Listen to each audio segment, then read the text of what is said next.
नमस्कार, मैं मेघा हिंदुस्तानी स्वागत करती हूं आपका माटी के लाल पर। चीन लगातार भारत पर आक्रामक हो रहा है। अरुणाचल प्रदेश में 90 गांव बसाए जा रहे हैं।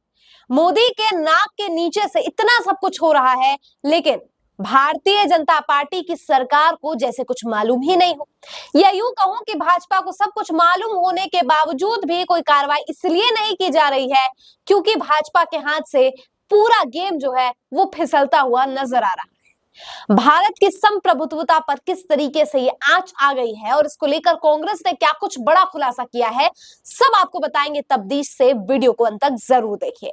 वीडियो की शुरुआत कुछ ट्वीट से। मल्लिकार्जुन खड़गे लिखते हैं, नरेंद्र मोदी जी, आप चीन को लाल आंख के बजाय लाल सलाम की नीति अपना रहे हैं। भारत की राष्ट्रीय सुरक्षा, भौगोलिक संप्रभुत्वता एवं अखंडता सर्वोपरि है। मोदी सरकार इसे खतरे में डाल रही है। हमारा आरोप बड़ी जिम्मेदारी के साथ और तथ्यों के आधार पर है। चीन ने अरुणाचल के बॉर्डर पर 90 नए गांव बसाने शुरू कर दिए हैं। पहले हमारी सीमा पर 628 ऐसे गांव चीन बसा चुका है, ऐसा समाचार पत्रों का कहना है। मोदी सरकार सीमा पर वाइब्रेंट विलेजेस प्रोग्राम का खूब प्रचार करती है।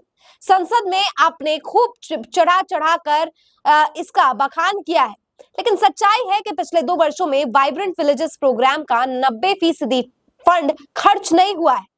ये योजना फरवरी 2023 में लॉन्च की गई थी और 48,000 करोड़ आवंटित फंड में से केवल 509 करोड़ रुपए ही खर्च हुए हैं। हिमाचल प्रदेश में जहां 75 गांव सुधारने हैं, वहां केंद्र की मोदी सरकार ने ना के बराबर राशि दी है।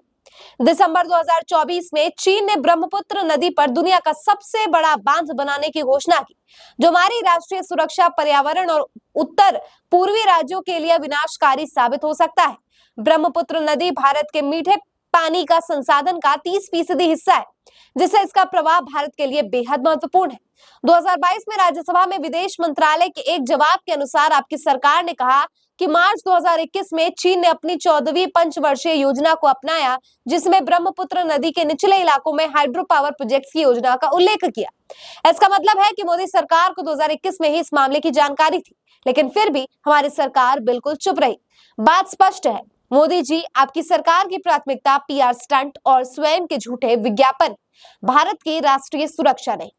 इसके अलावा रणदीप सिंह सुरजेवाला कहते हैं, We have a no response Modi government and ostrich approach as China introduced. China is building 90 villages on Arunachal border, no response. China builds world's biggest dam on Brahmaputra, no response. China occupies our territory, no response.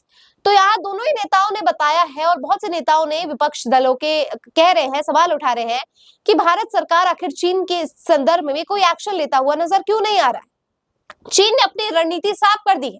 वो expansion policy के तहत चल रहा है, जिसमें न केवल भारत के सीमे के अरुणाचल प्रदेश में कब्जा किया जा रहा है या अपना एक्सपेंशन पॉलिसी बढ़ाई जा रही है, बल्कि तिब्बत और नेपाल के बॉर्डर पर भी बीजिंग जो है वो एक्शन करते हुए नजर आ रहा है। तो ऐसे में उन तमाम लोगों पर भी एक्शन लेने के फिराक में है जो तिब्बत से आ जाते हैं, रेफ्यूजी के रूप में भारत में प्रवेश कर जाते हैं, क्योंकि वो चाइना जिस प्रकार की कम्युनिस्ट एक्सट्रीमिज्म कम्युनिस्ट है वो झेल नहीं पाते। कहने का तात्पर्य है कि केवल भारत की सीमा पर नहीं, बल्कि भारत से जो शरणार्थी, भारत को शरणार्थी जो आते हैं तिब्बत से, उन पर भी बड़े एक्शन लेने के फिराक में है चीन।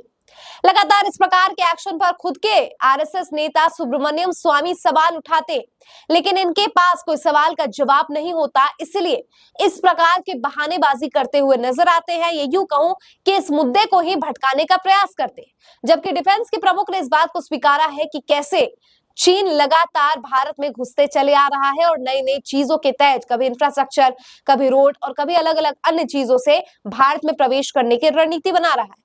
तो सवाल यह है कि आखिर मोदी सरकार कब जागेगी। उधर ट्रंप भारत के नागरिकों के साथ इस प्रकार का व्यवहार कर रहा है, उधर अमेरिका और भारत के संबंध बिगड़ रहे हैं, इधर चीन भारत पर हमलावर हो रहा है। ड्रोन की अगर मैं बात करूं, राहुल गांधी ने बकायदा बहुत बेहतरीन तरीके से समझाया था कि ड्रोन का प्रयोग करके चीन कैसे मजबूत हो रहा है और वही सशक्त होकर पाकिस्तान को भी ड्रोन सप्लाई कर रहा है, जो भारत में गलत काम करने के लिए, आक्रामकता फैलाने के लिए इस्तेमाल किए जा रहे हैं। तो ऐसे में भारत जब सभी देशों से घिर जाएगा तो उसकी सुरक्षा की जिम्मेदारी किसके हाथों में? मोदी सरकार से सवाल नहीं तो और किससे पूछा जाए? आपकी क्या राय है पूरे मुद्दे पर? कमेंट करके बताइए। मुझे दीजिए इजाजत, देखते रहिए माटी के लाल। धन्यवाद।